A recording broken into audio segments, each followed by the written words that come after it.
querem significar a mesma coisa que é divindade ou deidade.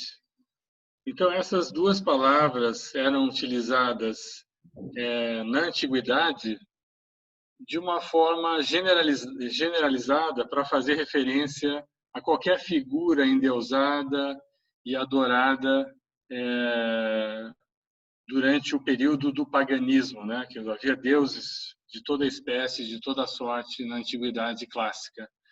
Então, esses deuses tipicamente aparecem na mitologia grega, na mitologia romana, e se usava, então, a palavra Tel, ou a palavra Deus, para fazer referência a esses deuses, né? Hoje em dia, o que acontece, né? A palavra Deus ela é usada de uma forma muito mais restrita, de uma forma muito mais seletiva. E o que ela quer dizer hoje em dia para todos nós, né?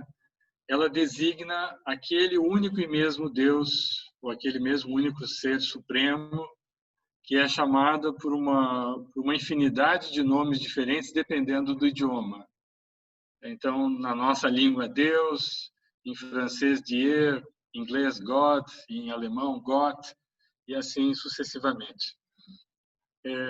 E esse legado, então, né, de que Deus é um só, Deus é o ser absoluto, é a origem de todas as coisas, esse é um legado que nos foi transmitindo ao longo da história pelas grandes religiões reveladas, as religiões monoteístas. É interessante que, ao investigar justamente a genealogia de Deus, né, e de onde vem isso tudo, a gente vai encontrar que, por exemplo, Deus é chamado, no hinduísmo, que é uma das religiões mais antigas na história humana, ele é chamado como Brahma. No judaísmo, ele é chamado como Elohim. No zoroastrismo, como Ahura Mazda. No cristianismo, Jeová. E no Islã, como Allah. E quando você olha mais de perto as escrituras sagradas dessas grandes religiões, você vê que Deus ele é referenciado das formas mais diversas, né? Então, como, por exemplo, o admirável Criador, que é quem criou o universo e é o seu principal impulsor. Como onipotente, aquele que tudo pode, né? O onisciente, aquilo que sabe tudo, conhece tudo. Como onipresente, aquele que está presente em todos os lugares. Como a suprema benevolência, o onibenevolente, que é aquele que é perfeitamente bom e amoroso. Enfim, as referências a Deus são também ilimitadas, né? Uma mais linda que a outra, tentando descrever esse Criador que é único, né? Para todos nós. E também aparece nas escrituras sagradas que esse Deus Criador ele tem uma essência incorpórea, né? Ele é uma essência invisível, não tem gênero, embora alguns de vocês possam dizer, puxa, mas quando eu leio na Bíblia, eu leio nos Evangelhos ou no Antigo Testamento, quando os textos se referem a Deus, se referem a Ele como o Pai, ou usando o pronome Ele. De fato, isso acontece. Mas, na verdade, ele não tem gênero, né? Ele é um ser superior, sobre-humano, transcendente. Alguém quer fazer algum comentário?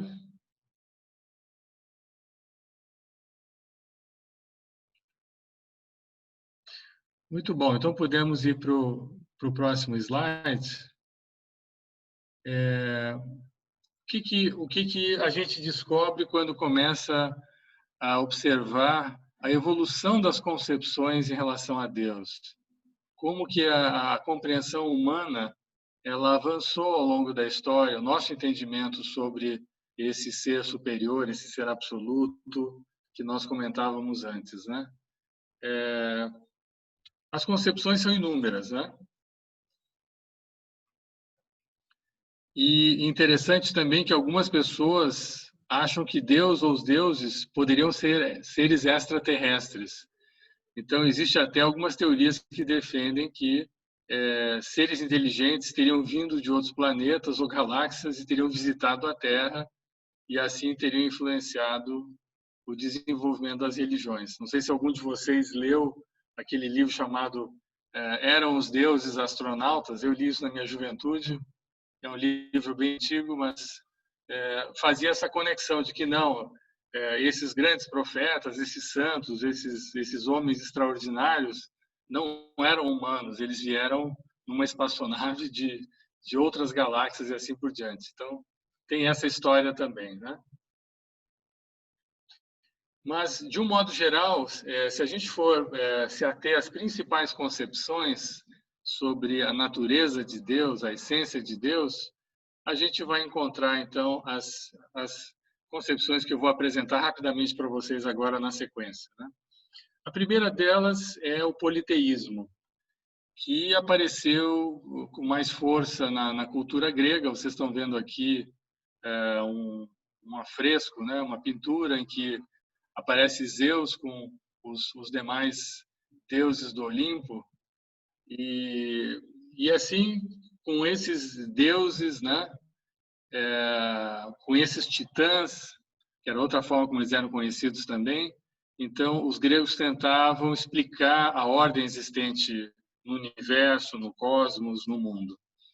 O interessante é que esses deuses tinham um endereço físico, né? Eles ficavam no Monte Olimpo, que é um monte que existe lá na Grécia. Então, eles viviam naquela montanha, e que era a maior montanha da Grécia. Então, eles tinham cada um deles tinha uma característica, né? Então vocês devem lembrar. Eu vou só citar alguns aqui para não me estender muito, mas Zeus é o deus dos deuses, é o deus supremo na mitologia grega. Poseidon é o deus dos mares, Horas é a deusa das estações do ano, Hera é a deusa dos céus, Atena era a deusa da sabedoria, Apolo, deus da luz, Artemis, a deusa da caça. Tem muitos outros deuses, mas eu não vou cansar vocês com essa lista. Mas é interessante, assim, havia então toda uma hierarquia de deuses, sendo Zeus o mais poderoso, que controlava os afazeres humanos, né, a vida humana. A gente vai encontrar esses mesmos deuses, de uma certa forma, repetidos na mitologia romana. Então, eu citei anteriormente os deuses da mitologia grega. Quando você estuda a mitologia romana, você vai ver que lá também em Roma havia a crença politeísta antes do surgimento do cristianismo, né? E Zeus aparece, por exemplo, para os romanos como Júpiter. Então, Júpiter para os romanos era o deus dos deuses. Poseidon, que era o deus dos mares para os gregos, para os romanos é Netuno. Por exemplo, Atena, que era a deusa da sabedoria para os gregos, para os romanos é Minerva, e assim sucessivamente.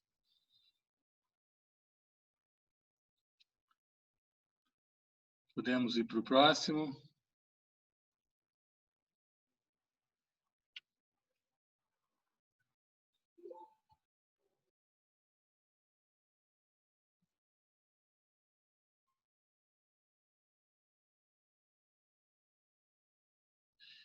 Muito bem.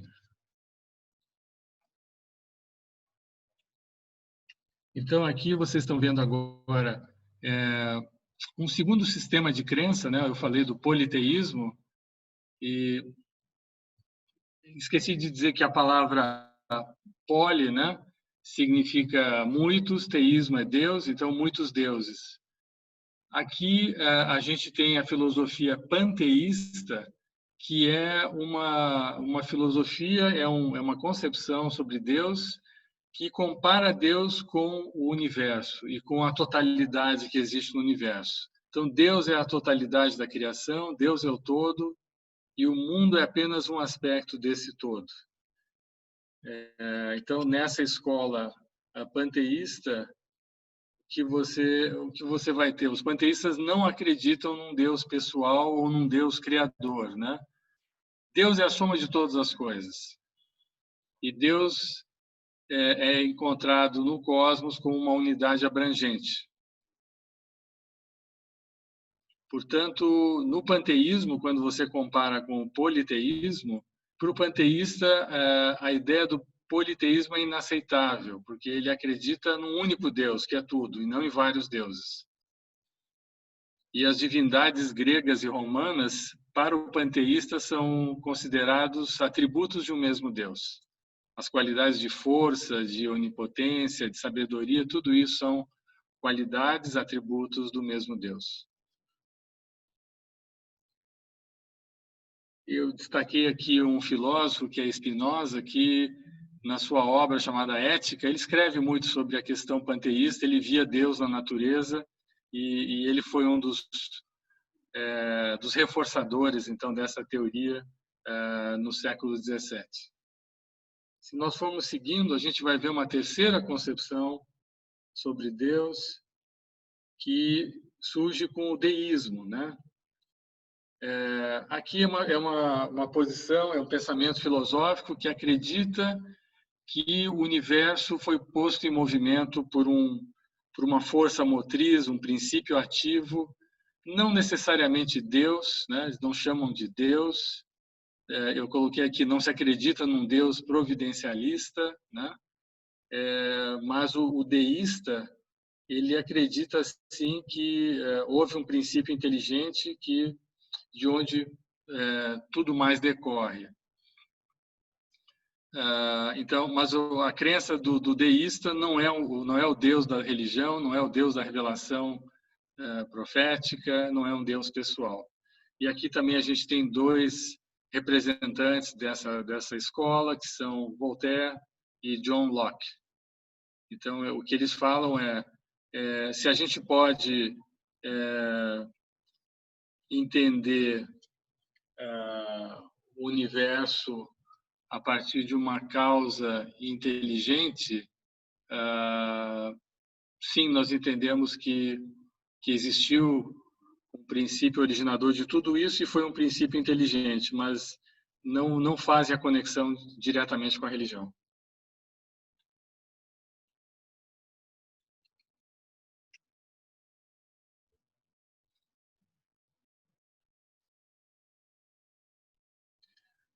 Podemos passar para o próximo.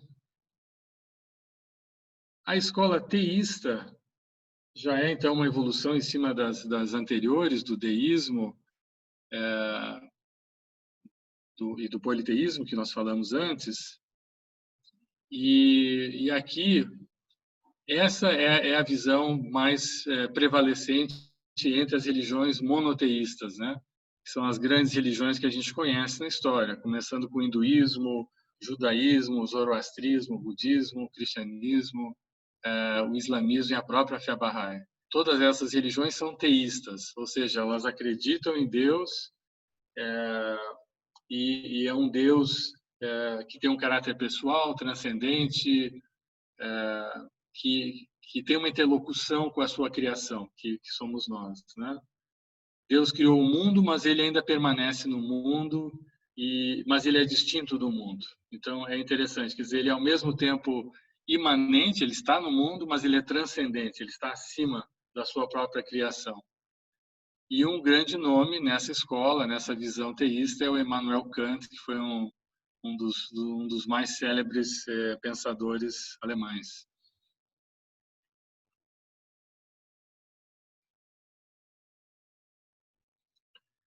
Claro que essa visão do Kant e de todo o grupo de filósofos teístas foi muito influenciado pelas próprias religiões reveladas, né? Então, de onde eles tiraram essa inspiração? Basicamente dos livros revelados por essas religiões. Então, no caso do hinduísmo que eu mencionei, é o Bhagavad Gita, que é o livro sagrado dos hinduístas. No caso dos budistas, é o Tripitaka. No caso dos judeus, é o Pentateuco. Dos zoroastrianos, é o Zendavesta. No caso do cristianismo, são os evangelhos. O Islã é o Corão. E na fé Bahá'í é um livro chamado Kitab Actas. Então, esses livros inspiraram esses pensadores, filósofos, sobre essa noção do teísmo, né? Então, de acordo com o teísmo, Deus existe objetivamente, mas independentemente do homem. Ele criou tudo, ele é onipotente, é eterno, mas ele, ao mesmo tempo, é interessado e responde às orações. Então, de uma certa forma, a gente poderia dizer, ele está presente nos acontecimentos do mundo. Se você pegar o oposto do teísmo, que é o ateísmo, o ateísmo simplesmente diz que Deus não existe.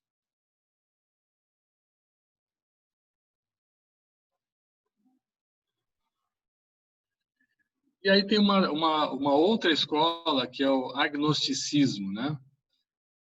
Se o deísmo é uma escola que está mais próxima do pensamento científico,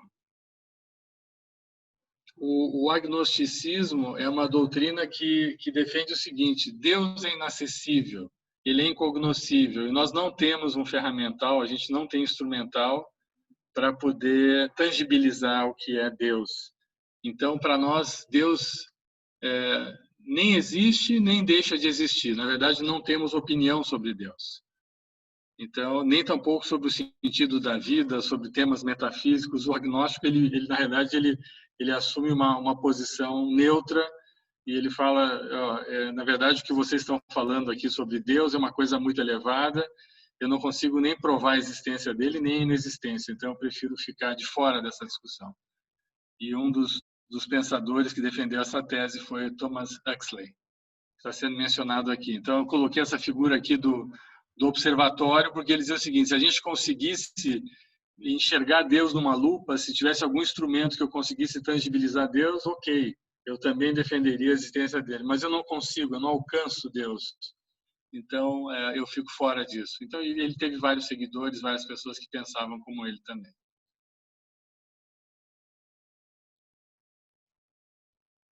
Muito bem. E aí nós chegamos, então, na fé Bahá'í e nas religiões que se apoiam em revelações divinas, que são, como falei, monoteístas, né? Essas religiões, de forma unânime, elas sustentam que existe uma realidade superior à realidade física, que é percebida de forma imediata pelos nossos sentidos, né? Mas essa realidade superior, ela está além da compreensão humana, da nossa mente mortal. Mas, ao mesmo tempo que a gente não consegue circunscrever a Deus, realmente capturar Deus no nosso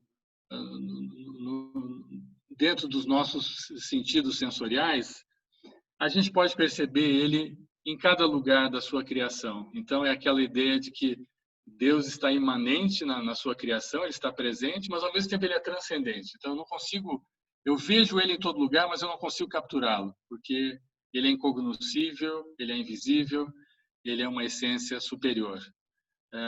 Com relação a isso, Bahá'u'lláh tem em uma das suas orações ele se refere a Deus como: ó tu que és o mais manifesto dos manifestos, o mais oculto dos ocultos. Vejam que interessante, né? Justamente colocando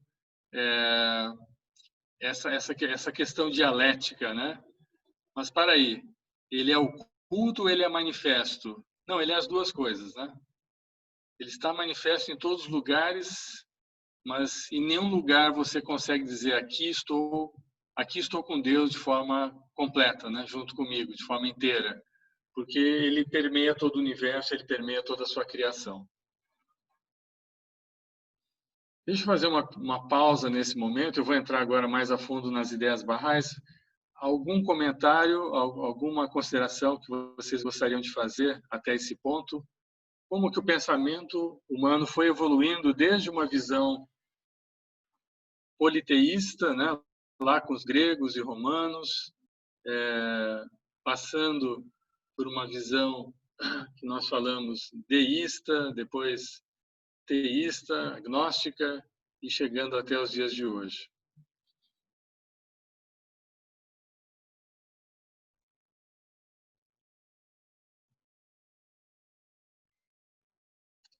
Ok, então, Se quiserem falar, vocês me interrompam. Na fé Bahá'í, que é uma religião que surgiu há pouco mais de 170 anos, nós temos uma série de novas perspectivas sobre a existência desse Deus criador, desse Deus amoroso, desse Pai celestial que, de acordo com a nossa compreensão moderna, trouxe todo esse universo à luz, né, à existência. Então, o que a gente vê aqui é que ele aparece nos escritos Bahá'ís, né, como a causa primária do universo e a meta final de todas as coisas que existem no universo. Baha'u'lláh diz de uma forma muito poética o seguinte: nós nascemos de Deus, a aventura humana começa quando nós partimos de Deus, e o destino da aventura humana é o retorno para o seu Criador, para o próprio Deus, numa condição de perfeição e de santidade maiores. Pode passar para o próximo slide. Então, o que as escrituras Bahá'ís vão falar sobre Deus, né? Vão dizer que ele é único. As escrituras Bahá'ís falam sobre a unicidade de Deus. Existe um único Deus, criador, pré-existente, que é a fonte, né, de toda a vida no universo e de todo o conhecimento e de toda a perfeição que existe à nossa volta e dentro de nós. Então, Baha'u'lláh diz, por exemplo, em das suas palavras ocultas, que Deus era um tesouro oculto e ele desejou se tornar conhecido, né? Então, ele conheceu o amor pela sua criação e assim ele a criou. Eu vou pedir que a Daisy leia para a gente esse texto, por favor, Daisy, se você conseguir enxergar as letrinhas aqui. Uma gota do oceano encapelado de sua infinita mercê adornou toda a criação com o ornamento da existência, e um alento emanado de seu incomparável paraíso vestiu todos os seres com o manto de sua santidade e glória. Um orvalhar das insondáveis profundezas de sua vontade soberana e predominante chamou do nada absoluto, elevando-o para a existência. Uma criação infinita em seu âmbito e imorredoura quanto à sua adoração. As maravilhas de sua generosidade não podem cessar, e jamais será detido o fluxo de sua graça misericordiosa. O processo de sua criação não teve começo, nem poderá ter fim. Baha'u'lláh. Bom, gente, esse é um texto de altíssimo impacto. Então, eu queria fazer uma pausa aqui e abrir para a gente comentar esse texto, né? Tem várias verdades aqui que são perturbadoras, né? Então, ele diz aqui que um orvalhar, quer dizer, um gotejar das insondáveis profundezas da sua vontade soberana e predominante, chamou do nada absoluto, elevando para a condição da existência uma criação infinita em seu âmbito e morredora quanto à sua duração. A gente tinha no português antigo uma palavra chamada crear, que não existe mais, né? Eu estou falando porque eu sou um cara antiguinho também.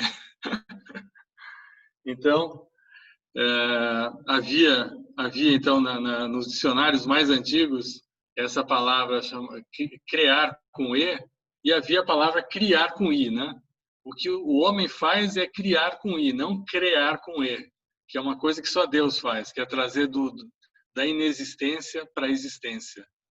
Eu acho que essa que é uma das ideias que está sendo comunicada aqui. Ou seja, Deus trouxe de uma condição de inexistência para a existência tudo que nós vemos à nossa volta, que os gregos chamavam de cosmos, que significa ordem, né? E não caos. E aí o Baha'u'lláh diz, né, que a criação é infinita em seu âmbito, é imorredora em sua duração, as maravilhas de sua generosidade não podem cessar, então elas são incessantes, e jamais será detido o fluxo de sua graça misericordiosa. O processo de sua criação não teve começo, nem poderá ter fim. Então, eu abro aqui para os comentários e reações de vocês a esse texto.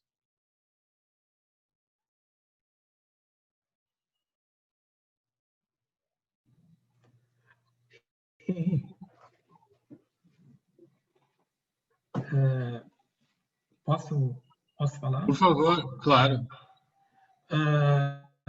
Bom, eu estou me refreando aqui de interromper ou de dar qualquer palpite, porque eu sou um neófito, né? Ou não sou introduzido na fé Bahá'í, mas quando se fala em começo e fim, o Henry conhece a minha formação de engenheiro e de físico, eu não posso deixar de pensar nos novos conceitos que a física hoje tem para o universo, que diz que o universo, pelo fato de que... bom, eu não quero citar também Santo Agostinho, desculpa, eu não me preparei para falar sobre isso. Mas o conceito de início e fim é um conceito que não existe no universo. Existe no nosso mundo. Nós, seres humanos, na Terra que nós estamos, sim, nossa vida tem início, meio e fim, e a linha do tempo, ela não regride, ela sempre segue em frente. Mas quando a gente pensa no macro, no universo, o tempo é uma questão que é apenas mais uma dimensão e se pode ir para frente e para trás, o que significa dizer que o tempo não teve um início, não teve um fim. Quando eu leio essa frase de que o processo de sua criação não teve começo, nem poderá ter fim, eu entendo isso perfeitamente alinhado com aquilo que a física hoje está aceitando como verdade. Me parece uma coisa muito consistente, muito razoável, e foge ao nosso senso comum. O nosso senso comum nos diz que o tempo ele é imutável, que ele é inexorável. Mas o nosso senso comum ele é uma parcela infinitamente pequena do que existe no universo. Existem outras dimensões, outras esferas que nós não temos capacidade de compreender, pelo menos o sentido da nossa consciência. Matematicamente, até se consegue descrever outras situações que a nossa consciência não consegue entender. E essa frase de que a criação não teve começo nem poderá ter fim, me parece muito aderente aos novos conceitos que a física hoje entende como verdade. Desculpa a minha intromissão. Não, ótimo, teu comentário é excelente. Casualmente, há poucos dias atrás, eu estava relendo aquela obra do Stephen Hawking, né? Uma Breve História do Tempo. Ele foi um grande cientista britânico, ele ocupou a cadeira do Isaac Newton na Academia de Ciências de Londres, e ele foi um grande estudioso dos buracos negros e enfim, do universo como um todo, né? A questão do espaço-tempo que tinha sido inicialmente investigado por Einstein. E ele diz que para que não houvesse a queda de todas as estrelas umas sobre as outras, necessariamente o universo não pode ter início, não pode ter fim. Senão haveria uma precipitação dos astros uns sobre os outros em função da força gravitacional. É só na possibilidade de um universo sem limites, sem fronteiras, é que ele permanece como ele está. Agora imaginem vocês, Bahá'u'lláh formulou essa frase, né, esse pensamento, ele na realidade nos trouxe essa perspectiva sobre Deus no século XIX. Nem os trabalhos de Einstein tinham iniciado, né? E Bahá'u'lláh faz essa declaração de que o universo não tem princípio, não tem fim, e as maravilhas, as graças, os favores de Deus fluem incessantemente desde o princípio das coisas, né? Desde tempos imemoriais. Acho que isso é um traço, não é para enaltecer Bahá'u'lláh, esse é um traço que a gente vai encontrar presente também em Maomé, em Cristo, em Buda, em Zoroastro, em todos esses gênios da religião, esses homens extraordinários que foram os fundadores das grandes religiões. É? Sério? Vocês estão me ouvindo?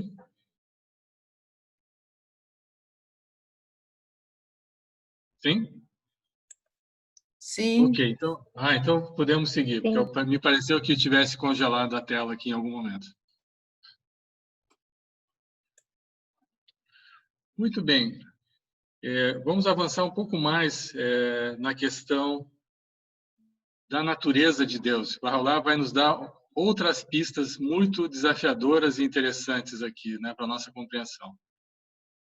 Esse é um texto de Bahá'u'lláh que eu cito aqui do lado esquerdo. Bahá'u'lláh diz: considera tu a Deus, o univerdadeiro, como sendo aquele que está separado de todas as coisas criadas e acima de todas elas, imensuravelmente enaltecido.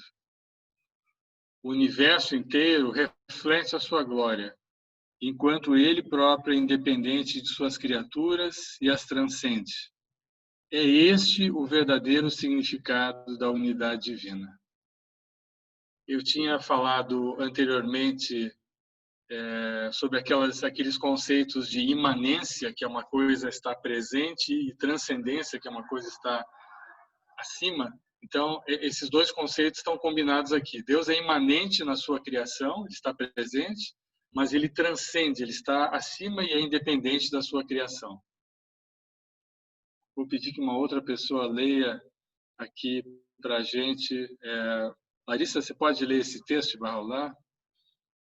Do lado direito, por favor. Nenhuma visão o abrange, mas ele abrange toda visão. Ele é o sutil, quem percebe todas as coisas. Bahá'u'lláh. Alguém gostaria de fazer algum comentário sobre essa frase?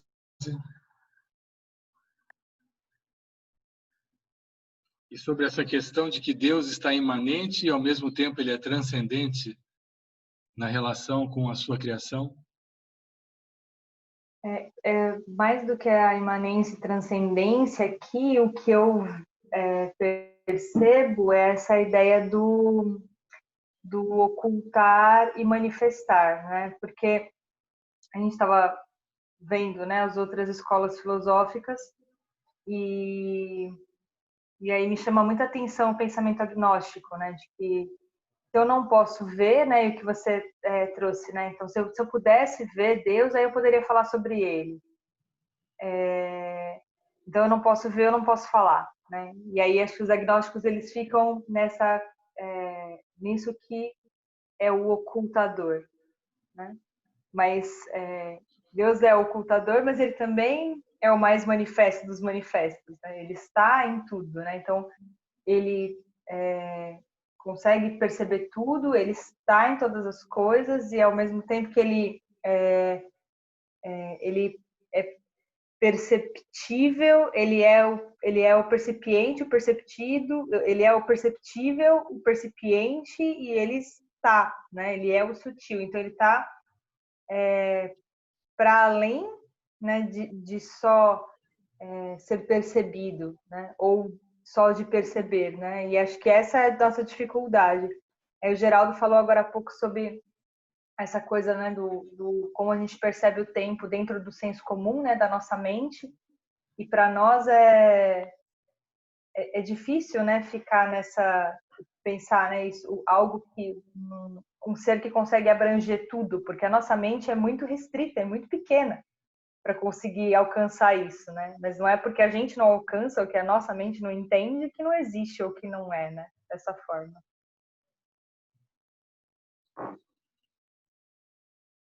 Alguém mais?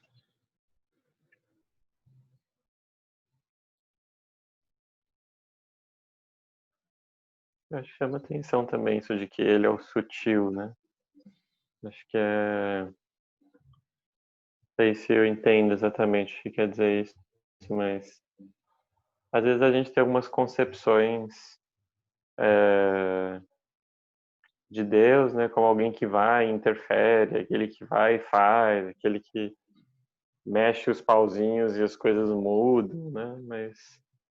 Mas Deus é o sutil, né? Eu acho interessante isso, assim. Ele está nas pequenas coisas, ele está no... A presença dele é desse tipo, né? Claro, ele está presente em tudo, umas dualidades muito incríveis, assim, né? Ele está presente em tudo, mas ele é sutil ao mesmo tempo, né? Ele não está essa coisa do manifesto oculto. Ele é discreto, Tudo né? Ele é muito reflete. discreto. Ele reflete, tudo reflete ele, mas ele está além de todas essas coisas também, né? Então, realmente é um mistério mesmo, né? Como o que é Deus, finalmente. É. E assim, uma outra perspectiva que Bahá'u'lláh traz nas escrituras bahais, e que eu vou compartilhar com vocês agora, muito interessante também, que eu nunca vi nenhuma outra escritura sagrada das religiões anteriores, né? É a questão da discussão sobre procedência por manifestação e por emanação. Bahá'u'lláh começa um dos seus ensaios, das suas meditações, dizendo o seguinte, que o universo emana de Deus e não manifesta. São duas palavras que não são assim tão corriqueiras, tão coloquiais no nosso dia a dia, né? Mas afinal, o que significa procedência por emanação e procedência por manifestação? Qual que é a diferença entre essas coisas? Eu fui atrás para buscar uma fundamentação maior para isso. E o que Bahá'u'lláh diz é o seguinte: um exemplo de procedência por emanação é a relação, por exemplo, de um escritor com a sua obra. Se você observar bem, o que o escritor escreve emana dele, né? Da mesma forma que, por exemplo, um discurso emana de um orador. Ora, o que acontece? O próprio orador ele não se transforma em discurso quando ele declama. E tampouco o escritor se transforma na sua obra quando ele escreve. Então, tanto a obra quanto o discurso são uma criação do criador e do orador e espelham a qualidade de ambos. Então, esse é um exemplo de procedência ou criação por emanação. Já quando nós estamos falando sobre procedência por manifestação, o que se quer dizer é que a realidade de uma coisa se manifesta sob uma outra forma. Então, deixa eu dar um exemplo. Uma semente, por exemplo, quando ela germina, ela se transforma numa flor. E quando você tem a flor, você já não tem mais a semente que agora está manifesta na flor. Da mesma forma, por exemplo, um adulto manifesta o jovem. Quando você tem o adulto, você já não tem mais o jovem, que agora está na fase adulta. Então, Bahá'u'lláh usa a mesma lógica e ele diz o seguinte: o universo inteiro emana de Deus. Ou seja, a relação que o universo tem com Deus, com o Criador, é a mesma relação que o poeta tem com a sua poesia, ela emana do poeta, ou o pintor tem com a sua pintura, a pintura emana do pintor, e o orador tem com o seu discurso. Em outras palavras, quando Deus cria, né, quando ele põe em movimento a sua obra, ele não se transforma na sua criação, que é a ideia panteísta, né? Então, desde tempos imemoriais, afirmam as escrituras sagradas bahais, as graças e favores de Deus fluem incessantemente no universo, mas ele mesmo, Deus, permanece inalterado na sua essência excelsa, toda poderosa e invisível. Então, em resumo, as perfeições e dons de Deus não diminuem quando ele concede favores e graças à sua criação. Não é incrível isso?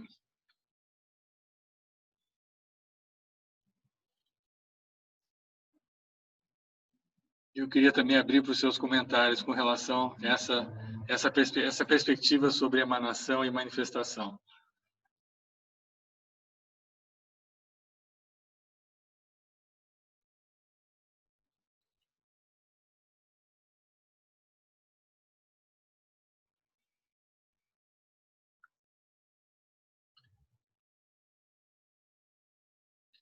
Quem quiser falar, acho que pode abrir o microfone. Não sei se tem alguém falando e com o microfone fechado não vou escutar. Mas, assim, eu acho que são são luzes, são discernimentos, né, percepções que Baha'u'lláh nos traz agora nas escrituras Baha'is. E por que ele nos traz isso? Porque a humanidade, como falei, evoluiu na história da sua concepção sobre o Criador, e hoje nós temos uma capacidade de entendimento, de análise, de compreensão muito mais ampla. Então, são novas realidades que são, vamos chamar assim, descortinadas aos olhos dos homens, né? Então, Deus é não só imanente e transcendente em relação à criação, mas toda a criação procede por emanação e não por manifestação. Deus não se diminui ao conceder dádivas, os seus dons não são subtraídos ao ele conferir poderes, né, às suas próprias criaturas. Sim, Muito bem, podemos ir. Oi. Posso fazer um? Eu acho que é uma dúvida que eu tenho na minha cabeça. Porque na minha cabeça, a fé Bahá'í, posso estar entendendo errado, mas no meu entendimento, a fé Bahá'í ela vai muito mais pela ideia do criacionismo do que pelo emanacionismo, no sentido de que você falou, né? A obra do autor, ela emana do autor, né, de alguma forma. Perfeito. Mas a obra, ela é o autor também, de alguma forma. Exato. Você lendo um poema, por exemplo, de Shakespeare, você consegue imaginar quão perfeito, né, e quão excelente ele era em literatura, em drama, em E a gente comédia. ainda diz assim, né? Eu leio Shakespeare, né? Exatamente. Assim, porque o autor e a obra se confundem, porque emana. Diferente da criação, né? Em que existe criador e criatura, e são diversos, né? Você acha que se nós emanamos de Deus, de alguma forma, eu não teria que entender que nós somos uma parte de Deus, fora de Deus? O que eu vou dividir com vocês, na verdade, é o que eu li nas Escrituras Sagradas, porque isso transcende a nossa própria capacidade de apreensão, né? O que Baha'u'lláh diz é exatamente isso, que o universo emana de Deus, né? Assim como o poema emana do poeta. Ele pode escrever milhares de poemas e ele continua sendo aquela mesma individualidade, né? Então Deus é imutável, ele não muda por estar criando permanentemente o universo. Ele continua sendo aquela essência imutável. E o interessante agora, conectando isso com o homem, acho que a gente pode ir para o próximo slide, pediria para o Nader passar. Aqui a gente vai ver o seguinte, né? Baha'u'lláh afirma que uma das graças e favores concedidos por Deus à sua criação é o espírito humano. Acho que era o ponto que você estava trazendo agora. E ele é transmitido a cada um de nós também por emanação. O que isso quer dizer? E talvez agora eu comece a responder a sua pergunta. Isso quer dizer, em outras palavras, que ao insuflar o espírito em cada um de nós, no momento da concepção, nenhuma partícula se separou de Deus para entrar dentro de cada um de nós. Essa graça, esse dom, esse espírito, né, que foi modelado por Deus dentro de nós, é da mesma substância de Deus, mas não é uma gota do mar que agora diminuiu o volume da água do mar. Não é isso, né? A relação por emanação é uma criação que acontece na forma de uma graça, de um favor que é concedido, mas a fonte que concede, ela continua numa condição inalterada, né? Então, o espírito humano é um ato de pura graça concedido por Deus ao homem, mas não é uma partícula de Deus colocada dentro do homem. Baha'u'lláh diz aqui: todo ser humano possui uma alma racional distinta que constitui o seu verdadeiro eu. A alma tem origem nos mundos espirituais de Deus. É criada na imagem e semelhança de Deus. o que significa que é capaz de adquirir qualidades divinas e atributos celestiais. Então, é um grande mistério, né? Realmente, assim, são verdades perturbadoras, mas a impressão que eu tenho, e se isso aparece nas escrituras sagradas barrais, é porque nós já temos uma condição hoje, talvez pela ciência, pelo conhecimento, pela informação, de tentar abstrair essas realidades superiores. É isso, né? Deus é uma essência imutável, incognoscível, inacessível, e toda a obra dele, inclusive o homem, que é a sua suprema criação, emanam dele. Mas ele não se transformou nessa obra, né? Não é uma partícula dele, senão a gente cairia na tese do panteísmo. Então, nós estamos... Eu diria, quer ver, eu vou tentar achar uma metáfora aqui que pode ser talvez tosca, mas talvez ajude a gente a pensar. Quem gosta de andar na praia, na beira do mar, de vez em quando acha uma conchinha, né? Aqueles caracóis que estão à beira do mar. Quando você pega aquele caracol e põe no seu ouvido, você escuta o som do mar dentro daquele caracol, certo? Mas o oceano não está ali, mas você escuta o som. Então, essa substância da qual nós somos formados, que é o espírito humano, a alma racional, Baha'u'lláh diz que é a mesma substância que Deus é formado, né?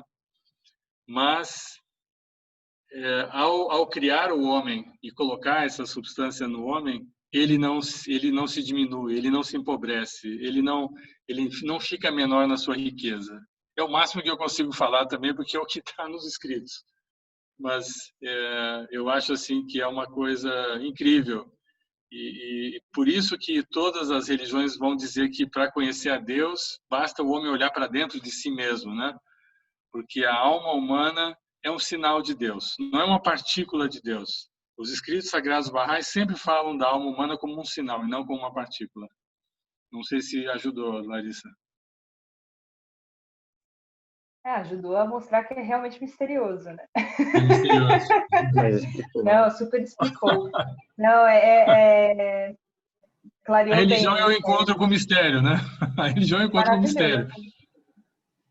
Vai, Geraldo. Geraldo. Eu não, independente de ser seguidor ou não, eu não sou, a teosofia, que é uma coisa que eu não concordo, mas eles têm uma metáfora, tu estavas em busca de uma metáfora, eles dizem que a vida é como uma chama, como fogo. Quando um fósforo com enxama passa a chama para o fósforo seguinte, ele não perde substância. A chama se transmite independente de matéria. Interessante. Você consegue transmitir, e eles dizem, e eu não obrigatoriamente concordo com esse pensamento, que a alma humana, ou a consciência, é como uma chama que se propaga, que se transmite, sem que exista a diminuição da matéria, ou seja, não é uma equação de resultado zero. Exatamente. Eu acho que é uma boa metáfora, que nos aproxima mais do conceito, né? Que é isso. Baha'u'lláh diz: a alma humana é um sinal de Deus no homem. E quando as escrituras cristãs falam que e o Antigo Testamento que Deus criou o homem à sua imagem e semelhança, não é na imagem e semelhança do corpo humano, né? Essa imagem e semelhança estão na alma humana, no espírito humano. Aliás, na Igreja Católica, na religião cristã, também o Espírito Santo é representado por uma chama. Muitas religiões utilizam isso. O Islã também mostra, às vezes, Deus como uma chama. No budismo também aparece. Eu acho que é uma aproximação interessante, sim. Eu vou pedir que mais uma pessoa me ajude aqui. Nader, você pode ler para a gente esse texto de Baha'u'lláh, do lado direito? Por favor. Sabe tu, em verdade, que a alma é um sinal de Deus, uma joia celestial cuja realidade os mais eruditos dos homens não conseguiram aprender e cujo mistério mente alguma, por aguçado que seja, pode esperar jamais desvendar. Bahá'u'lláh. Ufa, então eu estou estou protegido aqui. Eu jamais ia conseguir explicar, né? Está aqui, né? É um sinal de Deus, é uma joia celestial, mas o dia que a gente conseguir desvendar o que é a alma humana, a gente vai ter desvendado o próprio Criador, né? Porque é a mesma substância, a mesma natureza, né?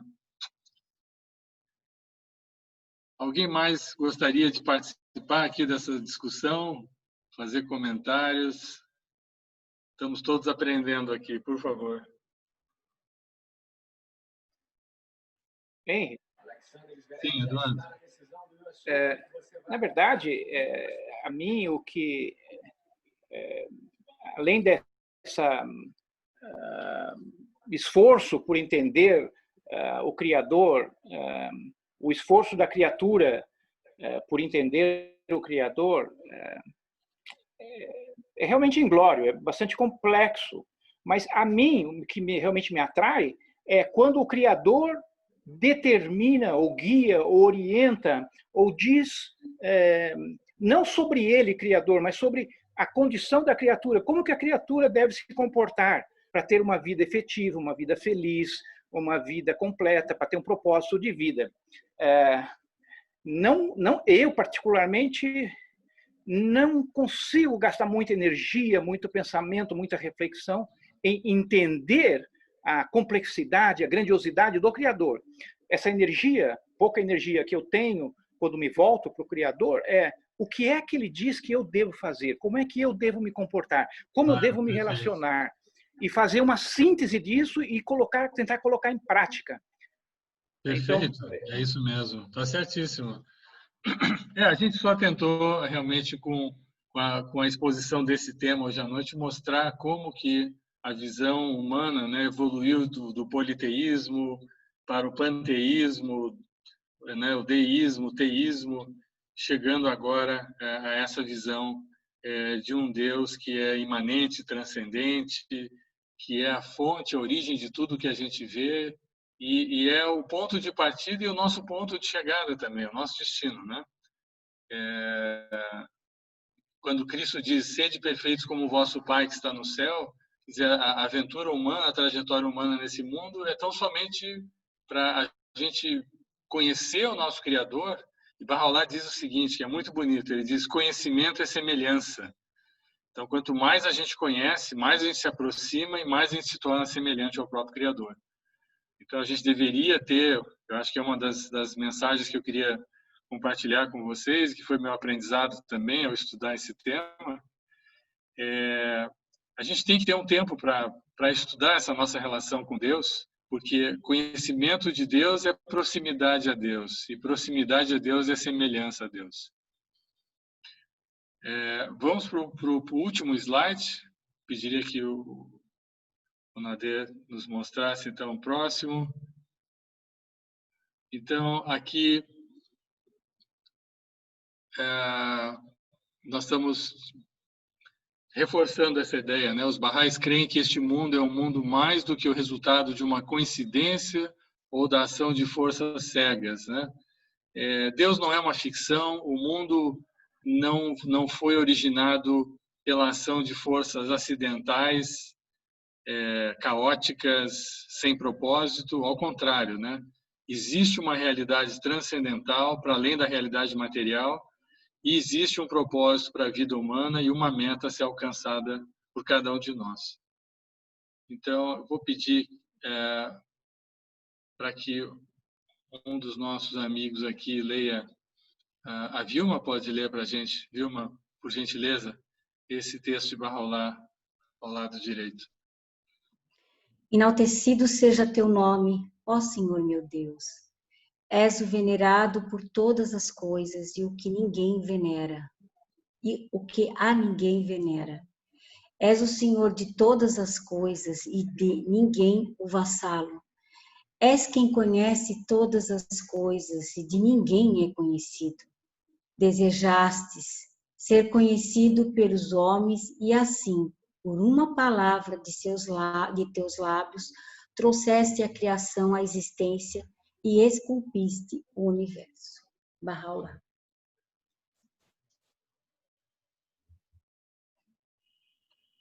Vejam que lindo. Desejaste ser conhecido pelos homens e assim por uma palavra de teus lábios trouxeste a criação à existência e esculpiste o universo. Vejam que coisa linda isso, coisa poética, tentando talvez colocar na nossa dimensão humana, né, o que é esse ato divino, sobrenatural de criar tudo isso que está à nossa volta, que é esse universo maravilhoso. Queria também, então, abrir agora, esse é o último slide, e agora colocar o tema para comentários finais de todos nós aqui que estamos nesse bate-papo.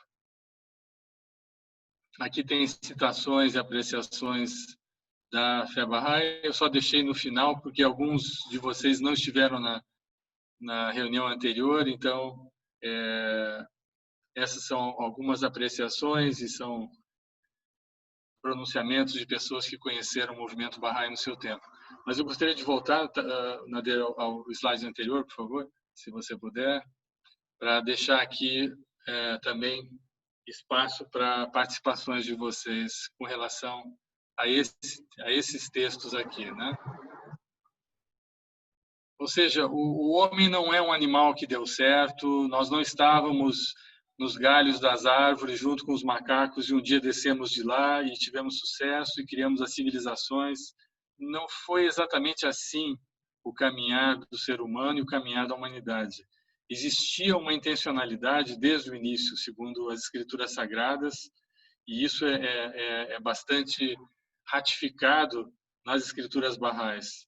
Quer dizer, o universo todo é uma grande escola para educar o homem e para aproximar o homem do próprio Criador. Deus criou o universo com essa intenção, para que de cada átomo, de cada elemento do universo, o ser humano encontrasse um caminho para conhecer o seu Criador e para se tornar cada vez mais próximo à sua imagem e semelhança.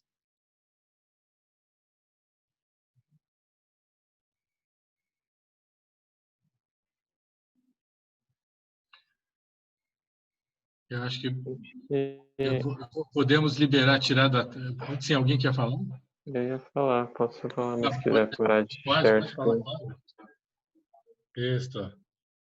Eu acho que duas coisas, né, que me ocorrem assim a partir disso, toda essa reflexão, né, sobre Deus, e também está associado a isso que Eduardo estava dizendo de as implicações para a nossa vida, né?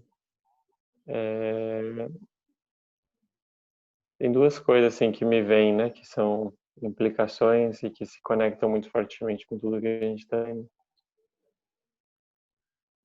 Primeiro, eu acho que o que a gente estava dizendo um pouco antes, né, de que se todas as coisas emanam de Deus e Deus é bom, quer dizer que todas as coisas são boas, né? Então, às vezes a gente muito um olhar para a sociedade ou para as coisas mesmo que estão acontecendo, em que existe coisas boas e coisas ruins, assim, por natureza, né? Então, acho que entender, né, que tudo emana de Deus nos faz parar e pensar melhor. Será que realmente existem pessoas que são por natureza boas e pessoas que são por natureza más, né? Então, acho que tem uma série de questões, às vezes, ideias, né, que a sociedade nos apresenta de existe um mocinho, existe um vilão, né? Existe, enfim, isso nos atrapalha às vezes, né? Tem alguém que está certo, alguém que está errado. Acho que tem uma coisa disso, assim, né, de como entender que tudo emana de Deus, tem essa implicação também para como a gente olha para o nosso entorno. E acho que a outra coisa também que me ocorre a partir dessa reflexão, né, de quem é Deus e a magnitude, né, dele, também tem a ver com como se a gente entende, né, o que é Deus e seu tamanho, né? Que é impossível a gente medir. Como é estranho se a gente entrar numa coisa de querer negociar com Deus coisas, né? Tipo, se você fizer isso, eu faço aquilo, né? A gente começa a ter uma conversa com Deus como se ele fosse alguém com que a gente faz trocas, né? Então, Promessa. Vou ficar sem comer chocolate. Então a gente tem uma relação com Deus às vezes desse tipo, né? Mas como se ele fosse alguém do nosso tamanho, né? Não que a gente não deva ver Deus como um parceiro, um amigo, né? Mas como dizia a última citação, né?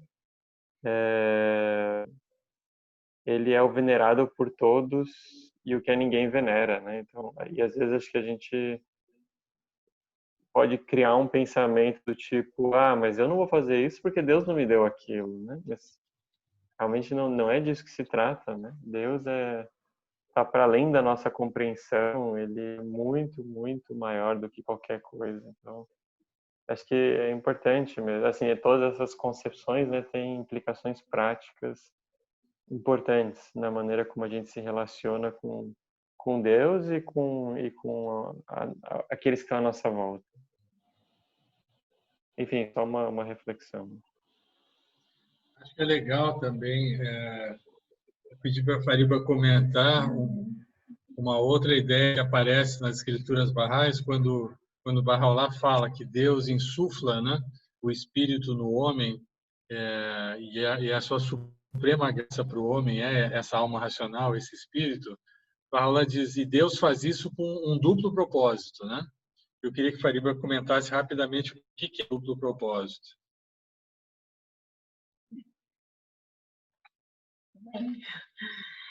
Bom, o duplo propósito que é colocado para todos nós é o nosso desenvolvimento pessoal, né, de poder refletir todas as qualidades e atributos que Deus depositou no íntimo de cada ser humano. E o segundo propósito é poder colocar em ação esses atributos para que uma civilização em constante evolução possa seguir. Então, nós não estamos só preocupados em ser melhores, mas também ser instrumentos de um mundo melhor. Então, é o duplo propósito de nossas vidas. Vejam que lindo isso, né? Então, Eduardo, por favor. Bom, depois da reflexão do Vahid, eu vou me permitir também fazer uma reflexão. Você disse que, num dos textos, nós vimos que Deus desejou ser conhecido, não é? Exato. Eu fico pensando, não obstante todo o esforço, toda a maravilha disso, e a manifestação dele através de tantos mensageiros de Deus ao longo de pelo menos 6.000 anos, com certeza houve antes, mas boa parte da sociedade, e eu mesmo, durante 25 anos, não encontrei Deus. Deus também tem uma capacidade, nós temos uma capacidade de não encontrar Deus. A gente bate numa porta, bate numa religião, bate numa filosofia e não enxerga Deus. E eles estão dizendo que Deus está. E a gente não enxerga Deus. Eu não lembro, durante Bahá'u'lláh tem uma aula chamada Sete Vales, e o primeiro vale é o Vale da Busca. Durante uns 4 ou 5 anos de minha vida, eu estive buscando e bati em várias portas. E cada uma delas dizia, aqui está Deus. E de fato, eu testava por um tempo, meses, às vezes anos, e não conseguia achar Deus lá. Foi somente em determinado momento que eu acho que encontrei o caminho dessa conexão. Mas a reflexão que o Vahid como eu fazia, eu falei, puxa vida, ele está sempre dizendo aonde ele está e para que ele está e para que ele nos criou e qual que é o nosso propósito. Mas boa parte da sociedade não se dá conta. Não tem olhos que o veem, não tem ouvidos que ouvem. Tem uma completa desconexão com Deus. Me parece que boa parte da humanidade hoje tem uma completa desconexão, senão não estaríamos no momento que estamos. Graças ao bom Deus, em algum momento, quando eu tinha 25 anos, eu achei o caminho. Acho que achei o caminho e tenho tentado trilhar e aprofundar esse caminho. Mas vejo que boa parte da sociedade, apesar de todo o esforço, de tanta maneira, tantas conexões, não tem como olhar para o mundo, para a humanidade, para o ser humano e não sentir Deus. E boa parte da humanidade não consegue. Seja não somente na natureza, pelo esforço de milhares de pessoas, muita gente não enxerga e não sente essa conexão com o sagrado, no seu semelhante, em muitas obras, na natureza, e mesmo em algumas religiões. É uma reflexão super válida, totalmente pertinente, sem dúvida. Mas eu acho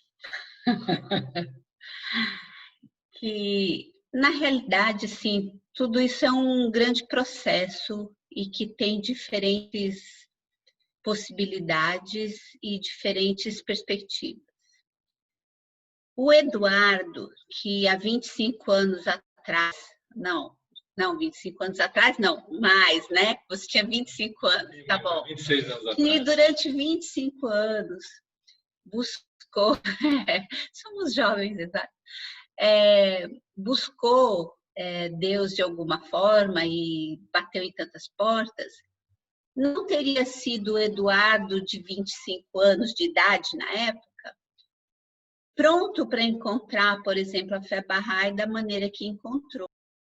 Então, eu acho que o caminho que a gente trilha e que as pessoas trilham são caminhos diferentes. Então, também dizer que as pessoas não encontraram ou encontraram, são perspectivas humanas dessa relação, né? De como ela se dá.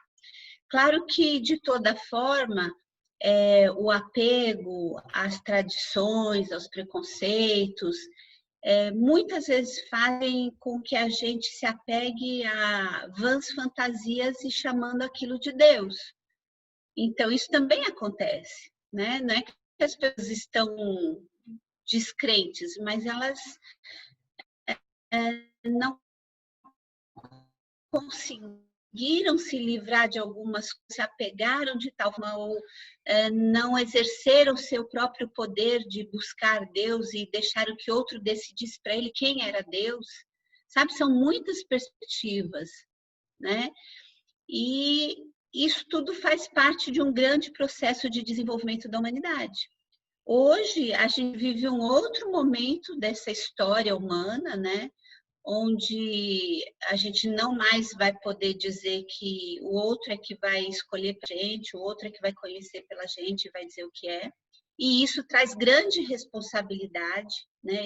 Ninguém é responsável pela minha vida espiritual a não ser eu mesmo, né? Eu posso ajudar os outros, mas não posso acreditar aos outros a responsabilidade, nem o sucesso, nem o insucesso, né?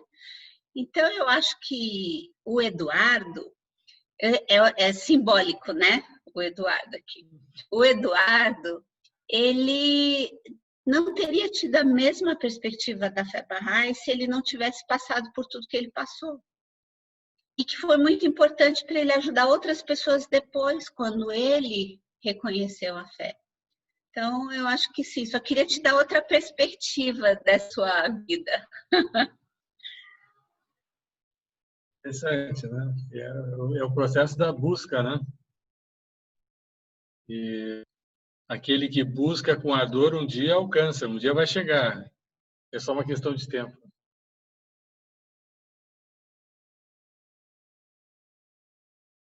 O que mais, pessoal? Que outros comentários? Estão muito quietinhos.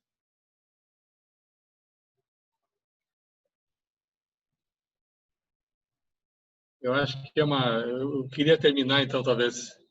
Acho que o Geraldo ia falar. Ah, o Geraldo ia falar? Fala aí, Geraldo. Não? Botou o óculos, achei que você ia apertar o botão. Não, eu não tô. Eu estou me controlando aqui. Eu tenho. Não, mas a gente quer te ouvir, Geraldo. Se começar a falar, eu vou atrapalhar. Então, eu estou me. Não, que isso. A gente adora quando você participa. Como todos aqui, né? Nós somos todos aqui estudantes. Vai em frente, então, vamos lá. Já que tu me provocou, Eu tenho uma pergunta direta, curta e grossa. Eu pesquisei na internet, pesquisei este assunto e não encontrei uma resposta. Por isso eu trago aqui essa pergunta. A pergunta é: as religiões, a religião judaica, a religião cristã e a religião muçulmana, elas seguem uma linha de, não vou dizer de evolução, mas são religiões consideradas abrâmicas, porque elas se originam de Abraão, né? A religião católica, por exemplo, a religião judaica, ela se foca na figura de Deus. A religião católica na figura de Jesus e a religião muçulmana no Espírito Santo. A minha pergunta, que eu tenho pesquisado e não tenho encontrado resposta, é: a fé Bahá'í segue essa linha abraâmica ou é uma linha independente? Ela pode ser considerada uma evolução natural dessa linha?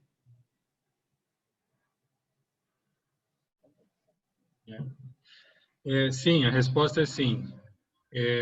Para os Bahá'ís, não existem religiões. Religião é uma palavra sem plural. Existe religião, né? E todas as religiões são capítulos, são etapas de uma mesma religião que é crescente e evolutiva. Então, a fé Bahá'í não é mais uma religião, é mais um capítulo dessa mesma e única religião que tem sido ensinada aos homens desde o início dos tempos, né? Assim como você só tem uma única ciência, que é a ciência universal, nós acreditamos que existe uma única religião, que é a religião universal.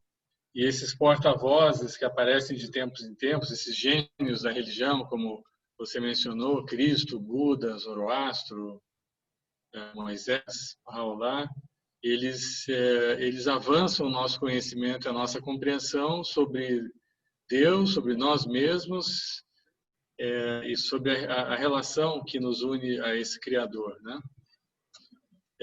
Então, a fé Bahá'í, ela cumpre as profecias de religiões anteriores, ela tem uma conexão muito grande com o cristianismo, o judaísmo, o próprio Islã. Você vai encontrar, por exemplo, Geraldo, obras de Baha'u'lláh que são escritas para seguidores do islamismo, obras escritas para pessoas que professam o cristianismo e textos escritos para aqueles que são de tradição judaica, porque cada um desses povos tem os seus signos, tem a sua cultura, a sua linguagem, seu vocabulário, suas concepções, e o que Baha'u'lláh tenta comunicar nesses escritos é que, embora nós partamos de caminhos diferentes, e esse é o desenho dos templos Bahá'ís, no final todos convergem para o mesmo e único Deus, né? Os templos Bahá'ís têm várias portas, cada porta tem o símbolo de uma grande religião. Então, embora você entre por avenidas, né, por vias diferentes, dentro do templo, quando você senta para orar e meditar e levanta a sua face para o alto, você vê que todas as linhas arquitetônicas convergem para um mesmo e único ponto no teto, que é Deus, né? Então, sim, a fé Bahá'í tem a sua origem também nessas religiões anteriores, mas ela tem escritura própria, ela tem leis e ensinamentos próprios, mas que não são antagônicos, ao contrário, eles são reforçadores dos ensinamentos das religiões anteriores. Muito bem, Henry. É que isso me remete a uma segunda pergunta, e prometo que vai ser a última. A ideia de que existe uma única religião, ela me fascina. É uma ideia, é um conceito que encontra ressonância, sabe, naquilo que eu sinto, naquilo que tem na minha... Bom, não tenho palavras para explicar bem, mas é uma ideia que me agrada imensamente. Porém, existem muitas incompatibilidades entre as diversas religiões. As religiões são inconsistentes entre si. Você pode aceitar o livro dos Vedas, por exemplo, e o livro de João, no Testamento, por exemplo. Existe muita incompatibilidade entre o budismo, por exemplo, e as ideias apregoadas pelo profeta, por Maomé. Existe incompatibilidade, inconsistência. Não se pode pegar todas as religiões e dizer que é apenas uma, porque elas são incompatíveis entre si em muitos aspectos. Eu gostaria de escutar seus comentários sobre isso. É uma pergunta incrível. Como é que é, Eduardo? É muito bonito quando alguém se manifesta assim, com uma linha de raciocínio clara e expõe. Eu queria entender, né? Muito legal. Mas ele tem esse pensamento claro desde a época que nós estudamos juntos na universidade. É por isso que a gente gosta dele. São amigos. Eu teria duas palavras para um começo de uma resposta. Um é o contexto histórico, né? Cada uma delas foi revelada num tempo, numa sociedade. O homem estava se colocando num contexto de 3.000 anos, 2.000 anos, 6.000 anos, de contexto de evolução. Então, esse é um aspecto. Que o outro eu acabei me esquecendo agora. Mas quando o senhor for formulando as suas ideias, que eu achei espetacular, a primeira coisa que me veio à mente foi o contexto histórico. Mas eu acho que é o contexto histórico. Você tem que fazer o link, né, Eduardo? Faltou fazer o link. Então, assim, todas as religiões têm dois aspectos, né? Um aspecto essencial e um aspecto social que está ligado ao contexto histórico, né? Então, nos aspectos essenciais, as religiões não têm inconsistência. Mas nos aspectos sociais tem, porque era para um povo de uma época, para uma época em específico. Então, você tem toda a razão. O sábado é o dia sagrado para os judeus, o domingo é para os cristãos, a sexta-feira é para os muçulmanos, né? Parece brincadeira esse negócio, né? Mas é assim. Não podia comer carne de porco, depois Cristo não falou nada sobre carne de porco, depois você tem a lei do olho por olho, dente por dente, depois você tem se bater uma face, dá a outra, e aí fica meio, né, você tem razão.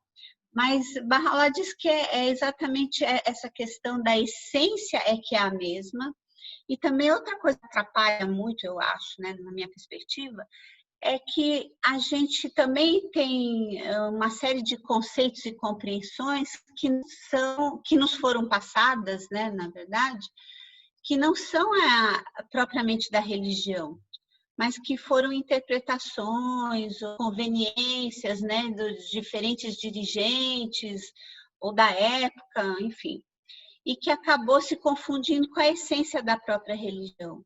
E é muito difícil, às vezes, a gente distinguir o que é, de fato, um ensinamento daquela tradição religiosa ou não. Então, acho que essas coisas também atrapalham um pouco, tentando colaborar com a resposta. Mas gostaria de comentar, Vahid, Vilma, todo mundo que está aí. Eu ia comentar que essa pergunta do Geraldo aí foi praticamente encomendada, né? Porque é o tema daqui a 15 dias, esse é o tema, a unidade das religiões. Exatamente, é o tema daqui a 15 dias. Com chave de Geraldo. Não, e de fato, né, Geraldo? Uma hora e meia para responder, né? Daqui a 15 dias. Nós vamos ter. Perfeito. É isso mesmo. Mas é isso, eu acho que aparentemente elas parecem estar em conflito, mas né, vários comentários que vieram aqui nos mostram que existem pontos comuns entre essas religiões, principalmente nos ensinamentos morais, nos ensinamentos éticos, que é a parte essencial da religião. Então, nesse hemisfério, nessa dimensão essencial, todas as religiões trazem a mesma regra de ouro. Mas como Eduardo e Fariba comentaram, como elas aparecem no tempo, então, numa época, o dia da lembrança do Senhor é o sábado, no outro é o domingo. Numa época, o divórcio é permitido, o outro não é. Numa época, pode comer carne de porco, na outra não pode. Então, parece que existe um antagonismo, um conflito, mas essas diferenças são no âmbito das leis sociais, nunca no âmbito das leis espirituais, que são sempre harmônicas e sempre são coincidentes. cenas do próximo capítulo. É isso. É isso, mas é um momento muito especial encontrar vocês a cada 15 dias aqui. Mas, Geraldo, é bem confortante entender que todas as religiões, uma que você nunca vai estar contra a outra, se você estiver seguindo alguma delas, né? Então, isso é bom, isso é bom. Por isso que é fascinante, né? Não é necessário fazer opção entre religiões. Essa é a crença Bahá'í, né? Então, no momento que eu me torno Bahá'í, eu não deixo de amar Cristo, por exemplo. Assim como quando eu me casei com a Fariba, eu não deixei de amar meus pais. É só uma questão de evolução no tempo. São novas revelações. E a revelação de Baha'u'lláh é a mais recente numa linha de revelações que começa lá com Krishna, há 5.000 anos atrás. E cada nova revelação fez avançar as fronteiras de entendimento e compreensão do homem com relação a si mesmo, com relação ao mundo à sua volta e com relação ao Criador. Muito bom. Obrigado, então, pela participação de todos. Obrigado, Nader. Obrigado, Larissa. Que todos tenham um ótimo final de sexta-feira. A Solange apareceu agora. Estamos vendo o sorriso da Solange, que estava no seu programa, também apareceu. Muito obrigado, Henry. Estava ótimo mesmo. Todos colaboraram. Muito bom. Obrigada. Obrigado a todos vocês. E esperamos que tenham um excelente final de semana. Continuamos essas conversas daqui 15 dias. E o tema será a unidade das religiões. Beijo a todos, se cuidem, por favor. Muito obrigada, boa noite, adorei. Muito obrigada. Obrigada, Fariba. Muito Tchau. obrigada. Boa noite. Tchau, pessoal. Boa noite. Tchau, Camila. Tem várias pessoas. Tchau, Roger, que não abriram a sua... Mas participaram conosco. Eu aqui tomei nota. Muito. Opa, que bom, hein? Tá bem. Tchau. Essa é muito estudiosa, viu? É muito estudiosa. Muito bom, estava ótimo. Uma maravilha. Ótimo. Um abraço a todos. Todo dia tenho estudo. Todos os dias eu tenho estudo em persa, 6 até 7:30. Terminou lá, como aqui você... Estudiosa, minha sogra, olha aí. Ó. Tenho um caderno que escrevo tudo que eles dizem, eu tomo nota rapidamente, escrevo, depois de noite estudo de novo. Até agora, 120 páginas eu escrevi durante 2 meses. Todos os dias tem, no sábado e domingo. Interessante. Maravilha. Nunca tive estudo assim, Bahá'í, estudo Bahá'í em persa, tem árabe, eles traduzem. É muito interessante. Para mim é muito interessante. Que legal, né? Acho que é uma... Tem 25 alunos, 25 pessoas que todas as noites ficam ouvindo. De toda parte, até Austrália, até Nova Zelândia, Inglaterra, Europa, todo mundo, todos os lugares participam junto. Já lê e escreve. É ótimo. Já o mundo virou uma esquina, né? É isso aí. É uma bela meta. Beijo a todos, então.